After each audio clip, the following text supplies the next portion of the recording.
இப்போ வந்து முட்டை சாப்பிடக்கூடாது அப்படின்னு நம்ம கடந்த வீடியோக்களில் சொல்லிட்டோம். முட்டையும் அசைவம் தான். அசைவ உணவு எதுவாக இருந்தாலும் அதை நம்ம சாப்பிடக்கூடாது. மீன் சாப்பிடக்கூடாது, முட்டை சாப்பிடக்கூடாது, மாமிச உணவுகள்லாம் சாப்பிடக்கூடாது. முட்டைக்குள்ளேயும் ஒரு உயிர் கருவாக இருக்கிறது. அதை வந்து நம்ம வந்து வேக வைக்கும்போது அது முட்டைன்னு சொல்லிட்டு நம்ம வந்து அது உயிராக தெரியறதில்ல, கை காலெலாம் இல்லைங்கிறனால அது ஐயோ அம்மான்னு கத்துறதில்ல. அதாவது வலியில் கத்துறதில்ல. ஒரு ஆட்டை கொல்லும்போது அது வலியில் கத்தும். அது மாதிரி ஒரு முட்டையை நம்ம வந்து உடச்சி ஆம்லேட் போடும்போது அதில் ஒன்றும் சத்தம் வர்றதில்ல. அதனால் நம்ம அந்த முட்டையை உடச்சி சாப்பிட்டுட்ருக்கோம். முட்டையை சாப்பிடக்கூடாது அப்படிங்கிறது வந்து ஒரு மாமிச உணவு. அதுவும் ஒரு மாமிசம்தான். மாமிச உணவு சாப்பிடக்கூடாது. மனித உயிர்களுக்கு அது அனுமதிக்கப்படாத ஒரு உணவு. இயற்கையால் அனுமதிக்கப்படாத மனித உயிர்கள் உண்பதற்கு இயற்கையால் அனுமதிக்கப்படாத உணவுகளில் முட்டையும் இருக்குது. முட்டை சாப்பிட்டா கண்டிப்பாக நோய்கள் வரும். நோய்கள் வந்து குணமாகாது. நோய்கள் இருந்தால் குணமாகாது. நோய்கள் இல்லைனாலும் முட்டை சாப்பிட்டா கண்டிப்பாக நோய் வரும். அப்புறம் பார்த்திங்கன்னா அது வந்து முட்டை சாப்பிட்டிங்கன்னா உணவெல்லாம் சரியாக செரிமானமாகாது. அதனால் இப்போ என்ன ஆகுது அப்படின்னா, அப்புறம் வந்து ஒரு கொள்கை அது மனுஷங்களுக்குன்னு ஒரு கொள்கை இருக்குது. உணவில் ஒரு கொள்கை இருக்குது. எதை வேணாலும் சாப்பிட்டு போகலாம், வயிறு நிரம்பினா போதும் அப்படின்னு நினச்சிட்டு அந்த மாதிரி நினைக்கக்கூடாது. உணவில் ஒரு கொள்கை இருக்குது. இப்போ மாடெல்லாம் இருக்குது, ஆடெல்லாம் இருக்குது. அது புல், அதுக்குன்னு உணவு இருக்குது. அதில் தான் அது நிற்கிது. என்றைக்குனாலும் ஒரு புலின்னா அது பசிச்சா பட்னியாக கிடந்து சாகுமே தவிர உணவு கிடைக்கலன்னா என்றைக்குமே அது புல்லையோ இலைதழைகளையோ சாப்பிட்றதில்ல. அதுமாதிரி அது ஏன்னா அது ஒரு கொள்கை பிடிப்போடு இருக்குது. அது மாதிரி உணவில் நமக்கு ஒரு கொள்கை இருக்கணும். நமக்கு அனுமதிக்கப்படாத உணவுகளை நம்ம சாப்பிடக்கூடாது. நம்ம உடம்பு அதை ஏற்றுக்காது. அப்படின்னா மாமிச உணவுகள் நமக்கு அனுமதிக்கப்படாத உணவுகள், இயற்கையால் அனுமதிக்கப்படாத உணவுகள். நாம் வந்து தாவர உண்ணிகள் என்பதற்கு என்ன சான்று அப்படின்னா, நமது தாடைகள் பக்கவாட்டில் அசைந்து உணவை அரைத்து மென்று விழுங்கக்கூடிய திறன் உள்ளது. ஒரு சிங்கத்துக்கோ புலியோ நாயோ கூட பக்கவாட்டில் அதன் தாடைகள் அசைந்து உணவை அரைக்கின்ற திறன் அவைகளுக்கு கிடையாது. தாவர உண்ணிகளுக்கு மட்டும்தான் உண்டு. ஆடு, மாடு, குதிரை, இந்த மாதிரி தாவர உண்ணிகளுக்கு மட்டும்தான் அந்த தாடை அமைப்பு வந்து பக்கவாட்டில் அசைந்து உணவுகளை அரைத்து மென்று கூழாக்கி விழுங்குகிற அந்த இது வந்து தாவர உண்ணிகளுக்கு தான் உண்டு. அந்த வகையில் நம்ம வந்து தாவர உண்ணிகள் அப்படிங்கும்போது இப்போ வந்து நம்ம வந்து மனித உயிர்கள் சாப்பிடக்கூடாத உணவுகளின் பட்டியலில் வந்து ஏற்கனவே மாமிசம் இடம்பெற்றிருக்கு. மீன் சாப்பிடக்கூடாது, மாமிசம் சாப்பிடக்கூடாது, தானியங்களை சாப்பிடக்கூடாதுன்னு சொல்லிட்டோம். தானிய உணவுகள் வந்து உடம்புக்கு அதிகமான வலிமையை கொடுக்கிறது. அப்போ வந்து மனுஷங்க தங்களுடைய தாங்கள் மென்மையானவர்கள் என்பதை மறந்து வன்மையானவர்கள் என்று நினைக்கிறார்கள். அதனால் உடம்பில் அதிகப்படியான வலிமை கிடைக்குது. அதனால் என்ன ஆகுதுன்னா, அந்த உடலில் ஏற்பட்ட அதிகப்படியான வலிமையை வைத்துக்கொண்டு பிறரை அடிமைப்படுத்த வேண்டும் என்கிற ஆசை வந்து விடுகிறது. அதனால தான் வந்து ஆண் சர்வாதிகாரம், பெண் அடிமைத்தனம்லாம் அதனால தான் ஏற்படுகிறது. அதனால் வந்து இந்த வயசுக்கு மரியாதைலாம் போகுது. யாருக்கு உடலில் வலிமை இருக்கோ அவர்கள் தான் பெரியவர்கள் அப்படிங்கிற மாதிரி, அவர்கள் தான் ஆதிக்கம் செலுத்துவர், அவர்களுக்கு தான் மரியாதை அப்படிங்கிற மாதிரியான சிந்தனையெல்லாம் அதனால் தானியங்களையும் சாப்பிடக்கூடாது, மாமிசமும் சாப்பிடக்கூடாது, மீனும் சாப்பிடக்கூடாது, முட்டையும் சாப்பிடக்கூடாது. இப்போ முட்டையும் சாப்பிடக்கூடாதுன்னு அப்போது மனுஷங்களுக்கு இப்போ நிறைய நெருக்கடி வந்து போச்சு. என்னென்னா, அப்போ தினசரி உணவு தேவையை பூர்த்தி செய்கிறதில்ல. இப்போ புதிய நெருக்கடிலாம் வருது. இப்படியே படிப்படியாக அதை சாப்பிடக்கூடாது, இதை சாப்பிடக்கூடாது அப்படின்னா நாங்கள் அப்போ தினசரி வயிற்று பசிக்கு நாங்கள் என்ன தான் பண்ணுறது அப்படிங்கிற மாதிரி ஒரு கேள்வி வருதில்ல. அதான் நெருக்கடி. ஏன்னா கொள்கைப்படி தான் நம்ம வாழணும். வெறும் வயிற்றை மட்டும் நம்ம நிரப்பிட்டோம்னு வச்சுக்கோங்களேன். இயற்கை விதிமுறைப்படி தான் வாழணும். அப்படி வாழாமல் நீங்கள் வந்து என்ன வேணாலும் பண்ணிக்கலாம் அப்படின்னா அது இந்த இயந்திர அறிவியல் உலகுக்கு வேண்டுமானால் பொருத்தமாக இருக்கலாம். ஆனால் இனிமேல் வரப்போகிற 2040 பிறகு வரப்போகிற இயற்கையோடு இணைந்த மனித வாழ்க்கை, 2040 தற்போதுள்ள இயந்திர அறிவியல் உலகம் செயலிழந்து அழிய தொடங்கிவிடும். அதன் பிறகு இயற்கையோடு இணைந்து மனித வாழ்க்கை வந்துவிடும். அந்த வாழ்க்கை வந்து அங்கே நம்ம எல்லோரும் குடிசையில் தான் வசிக்க போகிறோம். எல்லாருமே வந்து விவசாயம் தான் பார்க்க போகிறோம். அப்போது ஒரு சமத்துவம் வந்துடும். அங்கே ஏழை பணக்காரர் எல்லாருமே கிடையாது. எல்லாருமே குடிசை தான். அங்கே எல்லாமே ஒரு சமத்துவமான ஒரு வாழ்க்கை. அங்கே வந்து பணம் என்கிற நடைமுறை கிடையாது, தங்கத்துக்கு மதிப்பு கிடையாது, அதனால் திருட்டு எதுவுமே கிடையாது. மக்கள் எல்லாருமே நேர்மையானவர்களாக, வேறு வழி இல்லாமல் நேர்மையானவர்களாகத்தான் வாழ்வார்கள். சமத்துவம் என்பது வந்துவிடும். எல்லாருமே விவசாயம் தான் பார்ப்பாங்க. தொழிலில் ஒரு சமத்துவம் வந்துடும். வீடுகள் வந்து குடிசையை தான் கட்ட முடியும். பெரிய குடிசையெல்லாம் கட்ட முடியாது. ஒருத்தர் 2 பேர் வசிக்கிற மாதிரியான குடிசைகள். இப்படி வேறு வழி, இயற்கையோடு இணைந்து வாழும்போது சமத்துவமாக வாழ்வதை தவிர நமக்கு வேறு வழி இல்லை. இந்த மாதிரி ஏற்றத்தாழ்வுகளோடு வாழவே முடியாது. இப்படி இருக்கும்போது அங்குள்ளவர்கள் வந்து இன்னும் சொல்லப்போனால் இயற்கையோடு இணைந்த மனித வாழ்க்கையில் வாழும்போது நமக்கு என்ன தேவை, என்ன வந்து முக்கியம் அப்படின்னா, அங்கே வந்து ஒரு மாதிரி குளிராக இருக்கும், பயங்கர குளிர் அடிக்கும், பயங்கர வெயில் அடிக்கும். அந்த மாதிரியான வாழ்க்கையை வாழ்கிறது ரொம்ப கஷ்டம். அதுக்கு நமக்கு மன உறுதி தேவை. ஒரு நீங்கள் வந்து ஒரு காங்கிரீட் கட்டடத்தில் வசிப்பதற்கு நமக்கு பெருசாக மன உறுதியெல்லாம் தேவையில்லை. ஆனால் இயற்கையோடு இணைஞ்சு வாழ்கிறதுக்கு நமக்கு ஒரு அர்த்தம், வாழ்வதற்கான ஒரு அர்த்தம் தேவை, கொள்கை தேவை. ஏன்னா அது கடும் குளிர் அடிக்கும், அதெல்லாம் தாங்கிக்கணும். ஒரு குடிசையில் நீங்கள் வந்து நடுங்குவீங்க, பயங்கர மழை பெய்யும், அங்கே போர்வெல்லாம் கிடைக்காது. ஏன்னா எல்லா தொழிற்சாலைகளும் 2040 செயலிழக்க தொடங்கிவிடும். அப்போ அங்கே வந்து ஆடைகள் கிடைக்காது, கம்பளி ஆடைகள் கிடைக்காது, போர்வைகள் கிடைக்காது. அப்போ இயற்கையிலேருந்து நீங்கள் உங்களை பாதுகாத்துக்கணும், கடும் குளிரிலிருந்து உங்களை நீங்கள் பாதுகாத்து கொள்ள வேண்டும். அப்படின்னா அந்த மன உறுதி எங்கேருந்து வரும்? அதை இப்போ வந்து உங்களுக்கு குளிர் அடிச்சுன்னா சொட்டர் போட்டுப்பீங்க, போர்வை எடுத்து போத்திப்பீங்க. அப்படி இருக்கும்போது இயற்கையோடு இணைந்த மனித வாழ்க்கையில் நீங்கள் உங்களுக்கு வந்து குளிர் அடிக்குது பயங்கரமாக அப்படின்னா, தமிழ்நாடை வச்சு நீங்கள் மனசில் பார்க்குறேன். தமிழ்நாடை தவிர வட இந்தியாலாம் போட்டிங்கன்னா, வட இந்தியா அப்புறம் வந்து ஐரோப்பிய கண்டம், சீனா, ஜப்பான்லாம் போயிட்டிங்கன்னா பயங்கரமாக குளிர் அடிக்கும். அந்த குளிரெல்லாம் தாங்கிக்கிட்டு நீங்கள் அந்த இயற்கையோடு இணைந்த மனித வாழ்க்கை, குடிசையில் வசிக்கிற அந்த வாழ்க்கையில் வாழணும் அப்படின்னா உங்களுக்கு பயங்கரமான மன உறுதி இருந்தால் தான் முடியும். அப்போ மன உறுதி எங்கேருந்து வரும் அப்படின்னா, அந்த கொள்கை பிடிப்பில் இருந்தால் வரும். ஒரு கொள்கையை பிடிச்சிக்கிட்டு வாழும்போது தான் உங்களுக்கு மன உறுதி வரும். கொள்கை என்ன எப்படின்னா, இப்போ ஆடு மாடெல்லாம் எப்படி அந்த குளிரை தாங்கிக்குது அப்படின்னா, ஆடு மாடு பாருங்கள், அதுக்கு என்ன உணவோ அதுதான் சாப்பிடுது, உறுதியாக இருக்குது. அதில் வந்து எந்த மாற்றமும் இல்லை. அது வந்து எந்த பிற உயிரினங்களே ஒரு ஆடோ மாடோ பசிக்குதுங்கிறதுக்காக அது போயிட்டு ஏதாவது கோழி குஞ்சை பிடிச்சி சாப்பிட்றதில்ல, ஒரு புலி பசிச்சா புல்லை திங்கிறதில்ல. அதனால் அவங்களுக்குன்னு ஒரு கொள்கை இருக்குது, அந்த கொள்கையில் உறுதியாக நிற்குது. அதான் கொள்கையிலேருந்து தான் அந்த மன உறுதி ஆரம்பிக்குது. கொள்கை அதுவும் உணவில் இருந்து தான், உணவில் நமக்கு இருக்கிற அந்த கொள்கையிலிருந்து தான் மன உறுதி என்பது ஆரம்பிக்குது. அப்படி பார்க்கும்போது அப்போ இயற்கையோடு இணைந்த மனித வாழ்க்கை என்பது இன்றைக்கி நீங்கள் நினச்சா கூட உங்களுக்கு பயமாக இருக்கும். 2040 இந்த இயந்திர அறிவியல் உலகம் அழிய போதா? அதன் பிறகு நம்ம காடுகளில் போய் வாழப்போகிறோமா? நாம் திட்டமிட்டு உருவாக்கப்படுகிற அந்த காடுகளில் வாழப்போகிறோமா? நமக்கு பயந்து இருக்கிற மரங்கள் கொண்ட அந்த காடுகளில் நாமே உருவாக்கி நாம் அங்கே வாழப்போகிறோமா? அப்போ குடிசையில் தான் வாழப்போகிறோமா? அங்கே ட்ரெஸ் எல்லாம் கிடைக்காதா, போர்வெல்லாம் கிடைக்காதா? அப்போ நான் குளிருக்கு என்ன? அதை நினச்சாலே இப்போவே உங்களுக்கு பயமாக இருக்கா இல்லையா? எல்லாருக்கும் பயமாக இருக்கும். என்னடா பண்ண போகிறோம்? அங்கே வந்து தொழிற்சாலைகள் எதுவும் கிடைக்காது, பாத்திரங்கள் கிடைக்காது, இங்கேருந்து எடுத்துகிட்டு போகிறது தான், அருவா கத்தி எல்லாத்தையும் இங்கேருந்து நம்ம எடுத்துகிட்டு போகணும்.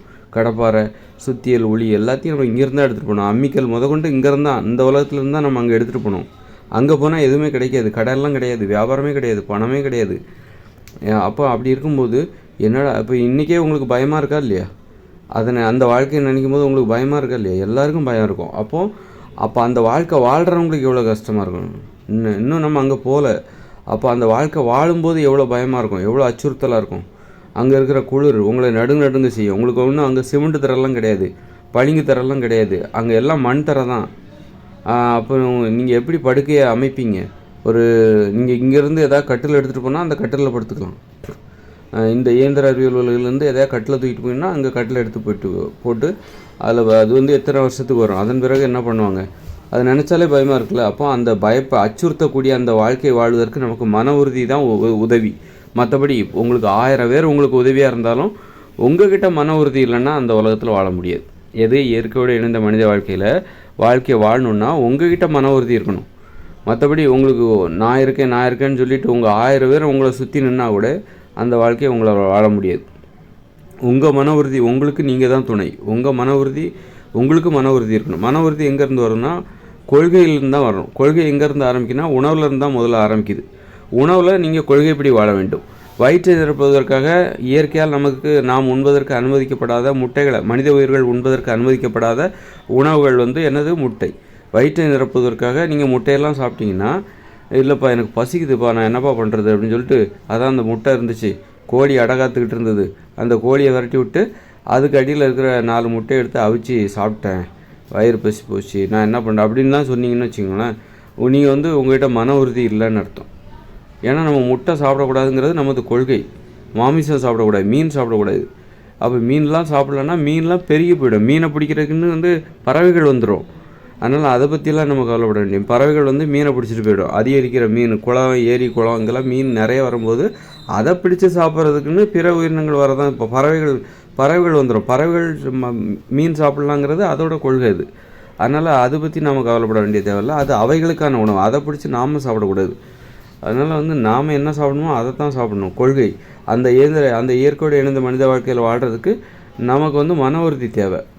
அந்த மன உறுதி உணவில் கடைபிடிக்கிற கொள்கையிலிருந்து தான் நமக்கு உருவாகுமே தவிர, நீங்கள் பசிக்குது வயிறை நிரப்பணும் அப்படின்னு சொல்லிட்டு ஆடையோ மாட்டையோ கொன்று அல்லது கோழியை கொன்று சுட்டு நல்ல நெருப்பில் சுட்டு பிச்சு சாப்பிட்டீங்கன்னு வச்சிங்க, உங்களுக்கு வந்து அந்த அந்த உலகத்தில் வாழ்வதற்கே நீங்கள் தகுதியற்றவர்களாக போயிடுவீங்க. உங்களுக்கு மன உறுதியே இருக்காது. அந்த உலகம் உங்களுக்கு ரொம்பவும் அச்சுறுத்தலாக மாறிவிடும். அதனால் அங்கே வாழ்வதற்கே நீங்கள் வந்து உங்களால் ஒரு சின்ன குளிரை தாங்க முடியாது. அப்புறம் உடம்புல நோய் வர ஆரம்பிச்சிடும். நோய் வந்துச்சுனால என்னாகும், உடம்புல சின்ன குளிரை தாங்க முடியாது, தூங்கணும், குளிரை தாங்கி கொண்டு தூங்கணும் அப்படின்னா உடம்புல எதிர்ப்பு சக்தி இருக்கணும். நோய் இருக்கிறவங்களால வந்து இந்த குளிரை தாங்க முடியாது, உடம்புல எதிர்ப்பு சக்தி இருக்காது. இப்படி பல விதமான வகையில் உங்களுக்கு நெருக்கடி கொடுக்க ஆரம்பிச்சிடும். வேறு வழி இல்லாமல் நீங்கள் அங்கே வந்து கட்டுப்பாடாக இருந்து தான் ஆகணும், கொள்கைப்படி வாழ்ந்து தான் ஆகணும் அப்படிங்கிற மாதிரி ஆகிடும். அதனால் வந்து அங்கே வந்து அறிவுபூர்வமாகவும் வாழ வேண்டியிருக்கு. இப்போ வந்து என்ன ஆகுனா, இப்போ நம்ம வந்து இது வரைக்கும் நம்ம முட்டை சாப்பிட்லான்னு சொல்லிட்டு இருந்தேன், மாமிசம் மீன் இதைத்தான் சாப்பிடக்கூடாது அப்படின்னு. இதில் வந்து இப்போ நான் புதுசாக முட்டையும் சாப்பிடக்கூடாது, அதுவும் மாமிசம்தான் நான் சொல்லிட்டேன். அப்படிங்கும்போது இப்போ புதிய நெருக்கடி மனுஷங்களுக்கு வருது. ஏன்னா வந்து என்ன வேணாலும் சாப்பிட்டு வயிற்றை நிரப்பிக்கலாம், கவலை இல்லை, பார்த்துக்கலாம் அப்படின்ட்டு வாழ முடியாது நீங்கள் அங்கே. இப்போ வந்து ஏற்கனவே மீனை சாப்பிடக்கூடாது, இப்போ மாமிசத்தை சாப்பிடக்கூடாது, இப்போ முட்டையும் சாப்பிடக்கூடாதா? அப்போ நம்ம ரொம்ப அப்போ புதிய நெருக்கடி வருதில்ல. அப்போது வயிற்று நிரப்புறது தினம் வயிற்றை நிரப்ப வேண்டும். அப்படிங்கும்போது புதுவிதமான நெருக்கடியை மனுஷங்க உணர்வாங்க. அவங்க வாழ்க்கையில் இன்னும் நெருக்கடி வந்து அதிகமாகுது. கொள்கைப்படி வாழ்வதில் பயங்கர நெருக்கடி இருக்குது. நீங்கள் உங்களுக்கு கொள்கையே இல்லைன்னா உங்களுக்கு நெருக்கடி என்பதே உங்கள் மனசில் இருக்காது. ஒரு அழுத்தம் என்பதே உங்கள் மனசில் இருக்காது. கொள்கை இருந்தால் தான் உங்களுக்கு ஒரு நெருக்கடி இருக்கும், மனசில் அழுத்தம் இருக்கும். அப்போது நீங்கள் வந்து விழிப்போடு வாழ்வீர்கள். உங்களை வந்து யாராவது நெருக்கணும், அழுத்தணும், அப்போ தான் வந்து நீங்கள் வந்து விழிப்போடு வாழ்வீங்க. உங்களுக்கு எந்த அழுத்தமும் இல்லை, எந்த நெருக்கடியும் இல்லை அப்படின்னா நீங்கள் வந்து சோம்பேறி ஆகிடுவீங்க. அதனால் வந்து இப்போ புதுவித நெருக்கடி, முட்டையும் சாப்பிடக்கூடாது அப்படிங்கும்போது தினசரி உணவு தேவையை பூர்த்தி செய்வதில் மனுஷங்களுக்கு புதிய பிரச்சனைகள் உருவாகுது, புதுவிதமான அழுத்தங்கள் உருவாகுது. அப்போது புதுவித போராட்டங்கள் உருவாகுது. ஏற்கனவே தானியங்களையும் சாப்பிடக்கூடாதுன்னு சொல்லிட்டோம். பாருங்கள், மனுஷங்க வந்து எத்தனை உணவில் பாருங்கள் எவ்வளோ நெருக்கடி பாருங்கள். மாமிசம் சாப்பிடக்கூடாது, மீன் சாப்பிடக்கூடாது, தானியங்களை சாப்பிடக்கூடாது, முட்டையை சாப்பிடக்கூடாது, இப்படி 4 வகையான உணவுகளை சாப்பிடக்கூடாது. அப்படிங்கும்போது தானியங்கள், அரிசி, கோதுமை இதையும் சாப்பிடக்கூடாது. அப்போ அரிசி கோதுமை ஏற்கனவே சாப்பிட்லாம் அப்படின்னா அதை சேமித்து வச்சு கூட நம்ம உணவு பஞ்சத்தை போக்கிக்கலாம். அரிசி 2 மூட்டை, நெல்லும் 2 மூட்டையை உற்பத்தி பண்ணி வீட்டில் மூட்டை கட்டி வச்சுட்டு, கோதுமையை 2-3 மூட்டையை உற்பத்தி பண்ணி வீட்டில் மூட்டை கட்டி வச்சுட்டு டெய்லி 2-3 டம்ளர் போட்டு பொங்கி தின்னு, உப்பு இல்லைன்னா கூட பரவாயில்ல, பொங்கி தின்னு வயிற்றை நிரப்பிக்கலாம் அப்படிங்கிற அந்த நம்பிக்கையும் இப்போ மண் விழுந்து போச்சு. ஏன்னா தானியங்களையும் சாப்பிடக்கூடாது. தானிய உணவுகள் மனித உணவுகள் அல்ல. தானியங்களை சாப்பிட்டிங்கன்னா உடம்புல அதிகப்படியான வலிமை ஏற்படும். தங்களை மனுஷங்களாக நினைக்க மாட்டாங்க, தங்களை வன்மையானவர்களாக நினைப்பார்கள், வலிமையானவர்களாக நினைப்பார்கள். அப்போ வந்து மென்மையானவரிடம் பணிந்து நடக்க மாட்டாங்க. பணிவு என்பது வராது, நோய் வந்துடும், மூளை ஒழுங்காக வேலை செய்யாது, சிந்திக்கின்ற திறன் மூளைக்கு இல்லாமல் போயிடும். இயற்கை விதிமுறைப்படி வாழ்ந்தால் தான் மனுஷங்களால் ஒழுங்காக சிந்திக்க முடியும், மூளை ஒழுங்காக வேலை செய்யும். மூளை ஒழுங்காக வேலை செஞ்சால் தான் உடம்பும் வேலை செய்யும். மூளை ஒழுங்காக வேலை செய்யலைன்னா உடம்பு ஒழுங்காக வேலை செய்யாது. அதுதான் சோம்பேறித்தனம். சோம்பேறித்தனங்கிறது என்னென்னா மூளையை வேலை செய்ய விடாமல் பண்ணி அதன் மூலம் உடம்பையே வேலை செய்ய விடாமல் பண்ணுறது தான். அதனால் இப்போ வந்து மனுஷங்களுக்கு வந்து உணவில் கட்டுப்பாடு ஏற்படும் போது புதுவிதமான நெருக்கடிகள். இப்போ மனுஷ வாழ்க்கைங்கிறது அவ்வளோ சாதாரணமானது கிடையாது. இப்போது இந்த இயந்திர அறிவியல் உலகில் மனுஷ வாழ்க்கை எந்த அளவுக்கு கஷ்டமாக இருக்குது. நம்ம படிக்கணும், பள்ளிக்கூடத்துக்கு போகணும், படிக்கணும், அப்புறம் வேலை அப்படின்னு சொல்லிட்டு டெய்லி 10 மணி நேரம் வேலை பார்க்கணும். இப்படி மனுஷ வாழ்க்கை எந்த அளவுக்கு கஷ்டமாக இருக்கோ அதே கஷ்டம் எங்கேயும் இருக்குது, இயற்கையோடு இணைந்த மனித வாழ்க்கையில் இருக்குது. இயற்கையோடு இணைந்த மனித வாழ்க்கையில் வந்து பள்ளிக்கூடங்கள் கிடையாது, கல்லூரிகள் கிடையாது. அதனால் வந்து அங்கே புத்தகங்கள் கிடையாது, தொழிற்சாலைகள் கிடையாது, அலுவலகங்கள் கிடையாது. அதனால் அந்த வாழ்க்கை உங்களுக்கு எளிதுன்னு நீங்கள் நினச்சிடக்கூடாது. அங்கே வந்து இன்னும் இப்போ வேறு மாதிரியான கஷ்டம் என்னென்னா, குளிருக்கு போத்திக்கிறதுக்கு போர்வை கிடையாது, மாமிச உணவுகளை உண்ணக்கூடாது, தானிய உணவுகளை உண்ணக்கூடாது, முட்டையை சாப்பிடக்கூடாது, மீன்களை சாப்பிடக்கூடாது, காய்கறிகள், பழங்கள், கீரைகள், கிழங்குகள், பருப்புகள், பயிர் வகைகள், கடலைகள் இதைத்தான் சாப்பிடணும், தேன் சாப்பிடலாம். இப்படி உணவில் வந்து இப்போ இப்படி நீங்கள் கட்டுப்பாடாக வாழும்போது அங்கே வந்து அது வேறு இந்த உலகம், இந்த தற்போதுள்ள இயந்திர அறிவியல் உலகம் எவ்வளோ கஷ்டமாக இருக்கோ அதற்கு கொஞ்சம் கூட குறைவில்லாத கஷ்டம் கொண்டது தான் இயற்கையோடு இணைந்த அந்த மனித வாழ்க்கை. அதனால் வந்து உணவில் ஏற்படுற அந்த கஷ்டம் வந்து மனுஷங்களுக்கு புதுவிதமான நெருக்கடிகளை கொடுக்கிறது. அவர்கள் வந்து புதுவிதமான நெருக்கடிகள் உணர்கிறார்கள். தினசரி உணவு தேவை பூர்த்தி செய்வதில் அவர்களுக்கு இன்னும் போராட்டம் அதிகரிக்கிறது, இன்னும் போராட வேண்டிய நிர்பந்தத்தை கொடுக்கிறது. தினசரி உணவு தேவையை பூர்த்தி செய்து கொள்வதற்காக இன்னும் அவர்கள் மேலும் போராட வேண்டிய அந்த நிர்பந்தத்தை இந்த உணவில் கடைபிடிக்கின்ற அந்த கொள்கை என்பது ஏற்படுத்துகிறது. உணவில் கடைபிடிக்கிற அந்த கொள்கை என்பது என்னது? மாமிசத்தை சாப்பிடக்கூடாது, மீனை சாப்பிடக்கூடாது, தானியங்களை சாப்பிடக்கூடாது, முட்டைகளை சாப்பிடக்கூடாது, இந்த 4ஐயும் சாப்பிடக்கூடாது. ஏன்னா இந்த 4 உணவுகளையும் சாப்பிடலன்னா தான் உங்கள் மூளை ஒழுங்காக வேலை செய்யும். அந்த இயற்கையோடு இணைந்த மனித வாழ்க்கையில் எது மக்களுக்கு பொழுதுபோக்கு அப்படின்னா பேசுகிறது தான். ஒருத்தர் இன்னொருத்தர்கிட்ட பேசுவதற்கு உங்களுக்கு விஷயம் இருக்கணும். நீங்கள் இந்த இயந்திர அறிவியல் உலகில் நாம் இப்போ வாழ்ந்துட்டு இருக்கிற இயந்திர அறிவியல் உலகில் நாம் மற்றவங்ககிட்ட பேசுகிறதுக்காக என்ன பண்ணுறோம்? மற்றவங்ககிட்ட பேசுகிறதுக்காக இல்லை, பொழுதுபோக்குறதுக்காக நம்ம என்ன பண்ணுறோம்? டிவி பார்க்குறோம், மொபைல் ஃபோன் பார்க்குறோம். அதனால் மற்றவங்ககிட்ட பேசலை, அது ஒரு பெரிய பிரச்சனையே இல்லாத மாதிரி நமக்கு ஒரு தோற்றம். ஆனால் இயற்கையோடு இணைந்த மனித வாழ்க்கையில் மின்சாரம் கிடையாது, தொழிற்சாலை கிடையாது, எதுவுமே கிடையாது. அங்கே டிவி கிடையாது, சினிமா கிடையாது, அதனால் புத்தகங்கள் கிடையாது. அப்போ பொழுதை போக்குவதற்கு மக்களைத்தான் சார்ந்திருக்க வேண்டும். மற்றவர்கள் பேசுவது, சிரிப்பது, கதை சொல்வது, ஆடுவது, பாடுவது, இதுதான் இப்போ ஆடல் பாடல், பாட்டு பாடணும், கதை சொல்லணும், இது எல்லாத்துக்குமே ஒரு கற்பனை வளம் வேணும். மக்கள் மூட நம்பிக்கையில் இருந்தாங்கன்னா அவங்களுக்கு கற்பனை வளம் இருக்காது. இப்போ உள்ள இயந்திர அறிவியல் உலகத்தில் பார்த்திங்கன்னா மக்களுக்கு நிறைய மூட நம்பிக்கை, அவங்களுக்கு கற்பனை வளம் இல்லை. அவங்களுக்கு ஒரு கதை சொல்லணுன்னா அவங்களுக்கு கதை சொல்ல தெரிய மாட்டேங்குது, ஒரு படம் வரைய தெரிய மாட்டேங்குது, ஒரு கவிதை எழுத தெரிய மாட்டேங்குது. அந்த அளவுக்கு பெரும்பாலான மக்கள் கற்பனை வளம் இல்லாமல் இருக்கிறார்கள். ஆனால் அப்போது இங்கே வாழ்ந்துட்டு போயிடலாம், இங்கே நமக்கு தேவையில்லை. ஏன்னா நமக்கு பொழுத போக்கணுன்னாக்கா நம்ம ஒரு டிவியை பார்த்துட்டு போயிடலாம், நம்ம ஒரு மொபைல் ஃபோனை பார்த்துட்டு பொழுத போக்கிட்டு போயிடலாம். இங்கே ஒரு புத்தகத்தை படிச்சுட்டு போயிடலாம். யாரோ ஒரு கதாசிரியர் தனது கற்பனை திறனை வெளிப்படுத்தி ஒரு புத்தகத்தை போட்டிருப்பார், அதை படிச்சுட்டு நமது பொழுதை நாம் போக்கி விட்டுடலாம். ஆனால் இயற்கையோடு இணைந்த மனித வாழ்க்கையில் அங்கே புத்தகம் கிடையாது, டிவி கிடையாது, சினிமா கிடையாது, மொபைல் ஃபோன் கிடையாது, எதுவுமே கிடையாது. அப்போ மக்களைத்தான் சார்ந்திருக்க வேண்டும். அப்போ மக்கள் பொழுதுபோக்குவதற்காக மக்களைத்தான் சார்ந்திருக்க வேண்டும். மக்கள் எப்படி பொழுதுபோக்குவாங்க? பேசுவாங்க, தங்கள் வாழ்க்கையில் தினசரி வாழ்க்கையில் நடந்த சம்பவங்களை சொல்லுவாங்க, கடந்த கால அனுபவங்களை சொல்லுவாங்க, கதைகள் பேசுவாங்க, கதைகளை சொல்லணும், ஆடணும், பாடணும், கவிதை எழுதணும், ஓவியம் வரையணும், விளையாடணும். இப்படி இதுக்கெல்லாம் தேவை கற்பனை வளம் தேவை. கற்பனை வளம் இருந்தால் தான் ஒரு கதையை நீங்கள் சொல்ல முடியும். ஒரு பாடல் பாடணுன்னா கற்பனை வளம் தேவை, ஒரு ஓவியம் வரையணுன்னா கற்பனை வளம் தேவை, கவிதை எழுதணுன்னா கற்பனை வளம் தேவை. அப்போ பகுத்தறிவு உடையவர்களுக்கு தான் கற்பனை வளம் இருக்கும். பகுத்தறிவு இல்லைன்னா அவர்களுக்கு அறிவுபூர்வமான வாழ்க்கை வாழாதவங்களுக்கு கண்டிப்பாக கற்பனை வளம் இருக்காது. ஒரு மூட நம்பிக்கையில் மக்கள் ஊறி போயிருந்தாங்கன்னா அவங்களுக்கு கற்பனை வளம் இருக்காது. அதுக்கு தற்போது நாம் வாழ்ந்து கொண்டு இருக்கிற இயந்திர அறிவியல் உலகம் தான் சாட்சி. இங்கே மக்களுக்கு பெரும்பாலான மக்களுக்கு கற்பனை வளமே இல்லை. அவங்களுக்கு கலைப்படைப்பு திறனை வெளிப்படுத்துகிற ஒரு வழக்கமே இல்லை. அப்போது இயற்கையோடு இணைந்த மனித வாழ்க்கை இருக்குல்ல, 2040 பிறகு வரப்போகிற அந்த மனித வாழ்க்கையில் நாம் அங்கே வாழ்கிறவர்களுக்கு கற்பனை வளம் என்பது கட்டாயம் தேவை. அப்போ தான் அவங்க பொழுதுபோக்க முடியும். ஏன்னா அங்கே டிவி கிடையாது, மின்சாரம் கிடையாது, சினிமா கிடையாது, புத்தகங்கள் கிடையாது.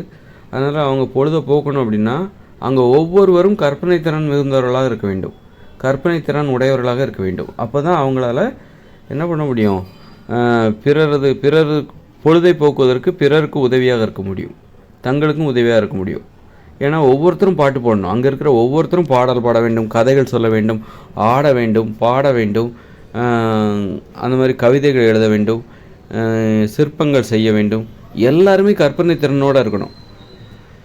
அப்படி கற்பனை திறன் என்பது எதனை அடிப்படையாக கொண்டது? பகுத்தறிவை அடிப்படையாக கொண்டது. மூட நம்பிக்கை வந்துச்சுன்னா கற்பனை திறன் நமக்கு இருக்காது. மூட நம்பிக்கைகள்லாம் வந்துச்சுனாக்கா கற்பனை திறன் இருக்குது. கற்பனை திறன் அது ஒரு உழைப்பு, சோம்பேறித்தனம். கற்பனை திறன் இல்லாமல் இருப்பது ஒரு சோம்பேறித்தனம்.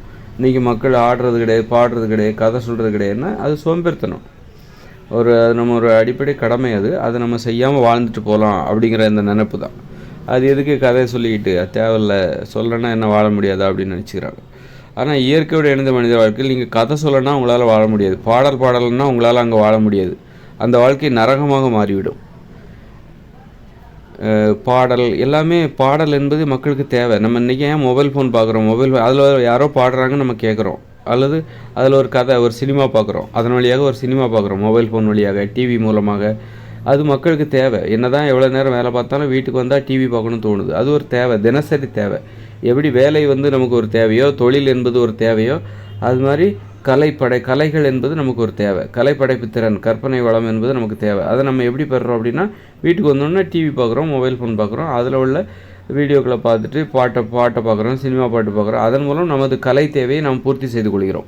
அப்போ எல்லா மக்களுக்கும் கலை என்பது தேவையாக இருக்கிறது. கலைகள் என்பது கலைப்படைப்பு திறன், அந்த கற்பனை திறன் என்பது அது அவர்களுக்கு தேவையாக இருக்கிறது. அப்படின்னா இயற்கையோடு இணைந்த மனித வாழ்க்கை 2040 பிறகு வரப்போகுது அப்படின்னா, அங்கே உங்களுக்கு டிவி கிடையாது, மின்சாரம் கிடையாது, எதுவுமே கிடையாது. அப்போது புத்தகங்கள் கிடையாது. மக்கள் பொழுதுபோக்கணுன்னா கலைகள் என்பது அவங்களுக்கும் தேவை. தினசரி ஆடணும், பாடணும், கதை சொல்லணும், அப்புறம் இது கவிதைகள் எழுதணும், ஓவியம் வரையணும், சிற்பங்கள் செய்யணும். அப்போ இதற்கு கற்பனை திறன் தேவை. அப்போ அங்கே எல்லாருமே கற்பனை திறன் உடையவர்களாக இருக்கணும். இருந்தால் தான் எல்லாருமே பொழுதை போக்க முடியும். அந்த இயற்கையோடு இணைந்த மனித வாழ்க்கையில் பொழுதை போக்குவது அவர்களுக்கு எளிதாக இருக்கும். சும்மா எதுவுமே தெரியாமல் கற்பனை திறனே இல்லாமல் அவங்க அங்கே கற்பனை திறன் வாழ முடியாது. கற்பனை திறன் வேணும்னா பகுத்தறிவு வேணும். நீங்கள் மூட நம்பிக்கை, இங்கே இருக்கிற மாதிரி சாமி, அந்த சாமி, இந்த சாமி அப்படின்னு சொல்லிட்டு அங்கே போய் உட்காந்துலாம் வாழவே முடியாது. மூளை வேலை செய்யாது. அப்புறம் அது மாதிரி மூளை ஒழுங்காக வேலை செய்யணும். வேலை செஞ்சால் தான் கற்பனை திறன் வரும். மூளை ஒழுங்காக வேலை செய்யணும்னா இயற்கை விதிமுறைக்கு உட்பட்டு நீங்கள் உணவுகளை சாப்பிடணும். இயற்கை உங்களுக்கு மனுஷங்களுக்கு எதை சாப்பிட்றதுக்கு அனுமதி கொடுத்துருக்கோ அதை சாப்பிட்டா தான் மூளை ஒழுங்காக வேலை செய்யும். அப்போ இயற்கை விதிமுறைக்கு நான் உட்பட மாட்டேன், நான் என்ன வேணாலும் சாப்பிடுவேன், ஆனால் என் மூளை சிறப்பாக வேலை செய்யணும் அப்படின்னா அது சாத்தியம் கிடையாது. அதனால் இன்னொன்று அங்கே நம்ம பேசணும், கதைகள் சொல்லணும், இந்த மாதிரி இதுக்கெல்லாம் அந்த கற்பனை திறன் அவசியம். அதுக்கு மூட நம்பிக்கை இருக்கக்கூடாது. உணவில் மூட நம்பிக்கை எது அப்படின்னா, மாமிசம் நமது உணவு, மீன் நமது உணவு. மனித உயிர்கள் மீன் சாப்பிடலாம், மாமிசம் சாப்பிடலாம், முட்டை சாப்பிடலாம், தானியங்களை உணவாக சமைத்து சாப்பிடலாம் அப்படிங்கிற அந்த நம்பிக்கை தான் மூட நம்பிக்கை. உணவில் கடைபிடிக்கிற மூட நம்பிக்கை தான் உலகில் கடைபிடிக்கிற அத்தனை விதமான மூட நம்பிக்கைகளுக்கும் அடிப்படை காரணமாக இருக்கிறது. உணவில் நாம் பின்பற்றும் மூட நம்பிக்கை தான் உலகில் காணப்படும் அத்தனை விதமான மூட நம்பிக்கைகளுக்கும் அடிப்படையான காரணமாக இருக்கிறது. அதனால் உணவில் உள்ள மூட நம்பிக்கையிலிருந்து நாம் முதலில் வெளியே வந்தால் தான் நமக்கு பிற மூட நம்பிக்கையிலிருந்து நாம் விடுபட முடியும். அதனால தான் இந்த உலகத்தில் ஏன் மூடநம்பிக்கை இவ்வளோ முன்னேறிட்டாங்க, ஏன் மூட நம்பிக்கையில் மக்கள் இருக்காங்க அப்படின்னா, அவங்க உணவில் ஒரு மூட நம்பிக்கை இருக்குது. அதை இவங்க ஒரு மூட நம்பிக்கையாகவே நினைக்கிறதில்ல. அது இப்போ பார்த்தா திருடனும் பிரியாணி சாப்பிட்றாங்க, நல்லவன் நினச்சிட்டு இருக்கவங்களும் பிரியாணி சாப்பிட்றாங்க. புரியுதா? திருடன் அல்லது கொலை செஞ்சவங்க, நேர்மையே இல்லாதவர்கள், அவங்களும் என்ன பண்ணுறாங்க, இந்த தானியங்களை சமைச்ச உணவுகளை சாப்பிட்றாங்க. அதுதான் நேர்மையாக இருக்கிறவங்க அல்லது நல்லவங்கன்னு நினச்சிட்டு இருக்காங்களோ அவங்களும் இந்த மாதிரி தானியங்களில் சமைக்கப்பட்ட அரிசி, சோறு, இட்லி, பூரி, பொங்கல் இதையும் சாப்பிட்றாங்க. உணவுகளில் பார்த்திங்கன்னா இப்போ எல்லோரும் ஒன்று தான் அப்படின்ற மாதிரி அதில் அப்போ திருடர்களும் ஒன்று தான், இவங்களும் ஒன்று தான். நல்லவன் அவங்களும் அதை சாப்பிட்றாங்க, எல்லோரும் ஒரே உணவை தான் சாப்பிட்றாங்க. அப்போ ஆனால் இவர் திருடராக இருக்கார், இவர் நல்லவராக இருக்கார். இது எப்படி அப்படின்னு பார்த்தா எல்லாருமே இயற்கையின் பார்வையில் அந்நியர்களாகவே இருக்கிறார்கள் எல்லாருமே. அதனால் அவங்க உணவில் நம்ம இயற்கைக்கு கட்டுப்பட்டு நடக்கும்போது தான் இயற்கையோடு இணைந்த மனித வாழ்க்கையை அங்கே வாழவே முடியும். இயற்கையை எப்படி எதிர்கொள்வது, இயற்கையை எப்படி சமாளிப்பது அப்படின்னா, இயற்கைக்கு முதல்ல நீங்கள் கட்டுப்படணும். இயற்கையை எதிரியாக நினச்சிக்கிட்டு இயற்கைக்கு கட்டுப்பட முடியாது. இயற்கையை எதிரியாக நினைக்கும் போது இயற்கையை கட்டுப்படுத்தணும்னு தான் நினைப்பீங்க. இன்றைக்கி நம்ம இயற்கையை எதிரியாக நினச்சிக்கிட்டு இருக்கோம். இன்றைக்கி உள்ள இயந்திர அறிவியல்கள் நாம் என்ன பண்ணுறோம், இயற்கையை எதிரியாக நினச்சிக்கிட்டு இயற்கையை அழிக்க பார்க்குறோம். இந்த குளிர் இல்லாமல் எப்படி பண்ணலாம், மரங்களை வெட்டிட்டா குளிர் வராதில்ல அப்படின்னு மரங்களை வெட்டுறோம்னு நினைக்கிறேன். இந்த காங்கிரீட் காடுகளை உருவாக்கி நம்ம இந்த குளிர், கடும் புயல் இதிலெல்லாம் தப்பிச்சிடலான்னு பார்த்தோம். ஆனால் முடியலை. என்ன தான் மரத்தை வெட்டினாலும், என்ன தான் காங்கிரீட் காடுகளை உருவாக்குனாலும் என்ன ஆகுது, இந்த புயல் வரதான் செய்யுது, மழை வரதான் செய்யுது, கடும் குளிர் வரதான் செய்யுது, கடும் கோடை வெயில் வரத்தான் செய்யுது. இந்த தட்பவெப்பநிலையை மாற்ற முடியலை. என்ன மழை பெய்யாமல் கொஞ்சம் மழை பெய்வது கொஞ்சம் குறைஞ்சிருக்கலாம். ஆனால் உலக வெப்பநிலை பூமி வெப்பநிலை சூடாகிட்டுருக்கு. அதனால் இயற்கையை இயற்கைக்கு கட்டுப்படணுமே வழியே இயற்கையை கட்டுப்படுத்தக்கூடாது. நாம் செய்கிறது என்ன பண்ணுறோம் அப்படின்னா, இயந்திர அறிவியல் உலகில் தற்போது நான் வாழ்ந்து கொண்டிருக்கிற இயந்திர அறிவியல் உலகில் இயற்கையை கட்டுப்படுத்திக்கிட்டு இருக்கிறோம். இயற்கையை அடக்க பார்க்குறோம். இயற்கையை அச்சுறுத்த பார்க்குறோம். இயற்கை தான் நம்மளை அச்சுறுத்தோம். ஆனால் என்ன பண்ணுறோம், நாம் இயற்கையை அச்சுறுத்துகிறோம். உண்மையிலே சொல்லப்போனால் நாம் நினச்சா அந்த மனுஷங்க நினச்சா அந்த பூமியவே வந்து உடச்சிருவாங்க பொழுது. பூமியவே வெடித்து சிதற வைக்கிற திறன் வந்து மனுஷங்களுக்கு இருக்குது. அணுகுண்டுகளை அங்கங்கே உலகத்தின் இப்போ ஆயிரக்கணக்கான அணுகுண்டுகள் இந்த உலகத்தில் இருக்குது. அப்போ உலகத்தை சுற்றி பூமியை சுற்றி அணுகுண்டுகளை புதைச்சி ஒரே டைமில் வெடிக்க வச்சா அந்த பூமியவே வெடிக்க வச்சிடலாம். அந்த மாதிரி ஒரு திறன் மனுஷங்கிட்ட இருக்குது. ஒருவேளை பூமியில் நாம் வாழ்ந்துட்டுருக்கோம், அதை நம்ம செய்ய மாட்டோம் அப்படின்னா, ஒருவேளை வேற்று கிரகத்துக்கு எங்கேயா போகிறாங்கன்னு வச்சுக்கோங்களேன். வேற்று கிரகம் ஏதாவது ஒரு சின்ன கிரகத்தை கண்டுபிடிக்கிறாங்க அப்படின்னா என்ன பண்ணுவாங்க, அதை வெடிக்க வச்சு பார்க்கலாமே அப்படின்னு ஒரு பரிசோதனை. சின்ன கிரகம், ரொம்ப சின்னது, நிலவை விட ஒரு சின்ன கிரகம் எங்கேயாவது இருக்குது அப்படின்னா விண்வெளியில் இங்கே இருக்கிற அணுகுண்டலெல்லாம் அங்கே போய் இறக்கி அந்த கிரகத்தை வந்து வெடிக்க வச்சு பார்க்கலாம், எப்படி இருக்குன்னு பார்க்கலாம் அப்படின்னு கூட பண்ணாலும் பண்ணுவாங்க. அந்த மாதிரி இயற்கைக்கு வந்து நம்ம கட்டுப்படுமே ஒழிய இயற்கையை நம்ம கட்டுப்படுத்தக்கூடாது. இப்போ அதற்கான முயற்சி தான் நடந்துகிட்ருக்கு. ஆனால் இயற்கையோடு இணைந்த மனித வாழ்க்கை, அதனால தான் இயற்கையோடு இணைந்த மனித வாழ்க்கையில் 2040க்கு பிறகு வரப்போகிற இயற்கையோடு இணைந்த மனித வாழ்க்கையில் நாம் அங்கே இயற்கைக்கு கட்டுப்படணும், இயற்கை விதிமுறைகளுக்கு கட்டுப்படணும். இயற்கைக்கு நான் கட்டுப்பட மாட்டேன்னு சொல்லி ஆட்டம் போட முடியாது. ஆட்டம் போட்டால் நம்ம இயற்கையை எதிர்கொள்ள முடியாது, இயற்கையை சமாளிக்க முடியாது. இன்றைக்குள்ள இயந்திர அறிவியல் உலகில் நாம் என்ன பண்ணுறோம், இயற்கை விதிமுறைக்கு நாங்கள் கட்டுப்பட மாட்டோம். நாங்கள் என்ன பண்ணுவோம், நாடோடித்தனமாக வாழ்வோம், கண்டதையும் சாப்பிடுவோம், என்னெல்லாம் சாப்பிடுவோம் எல்லாத்தையும் சாப்பிடுவோம்.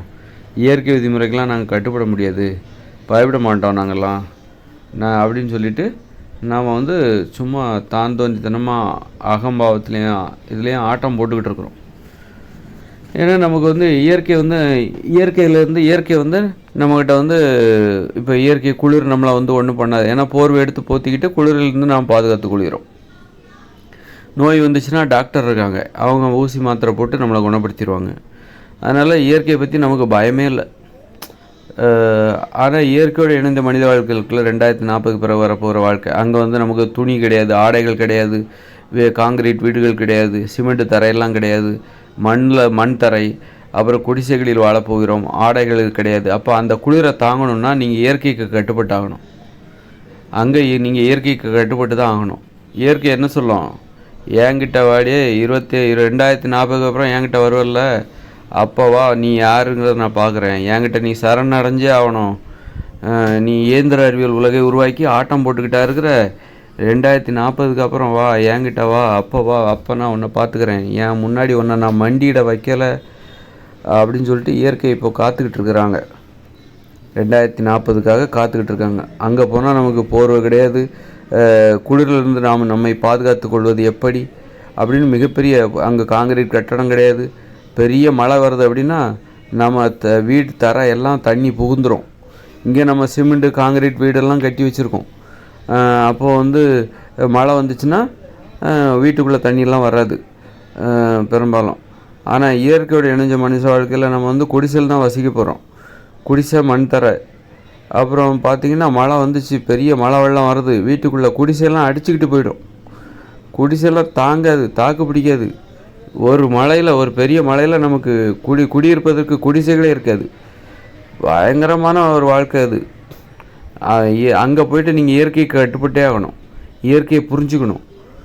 இயற்கை வந்து எப்போ மழை வரும், எப்படி தப்பிச்சுக்கணும், அங்கே நோய் வராமல் இருக்கிறது எப்படி, அங்கே மருத்துவமனைகள் கிடையாது, முன்கூட்டியே நோய் வராமல் எப்படி வாழணும் அப்படின்னு சொல்லிட்டு இயற்கைக்கு நீங்கள் சரண்டர் ஆகிடுவீங்க. இயற்கை முன் அனைவரும் மண்டிட்டு இயற்கை தான் கடவுள் அப்படின்னு சொல்லிட்டு இயற்கையை பார்த்து கைகூப்பி வணங்க ஆரம்பிச்சிருக்கோம். இயற்கை உங்களை அச்சுறுத்த ஆரம்பித்துவிடும். அந்த மாதிரியான ஒரு உலகத்துக்கு தான் நம்ம போகிறோம்.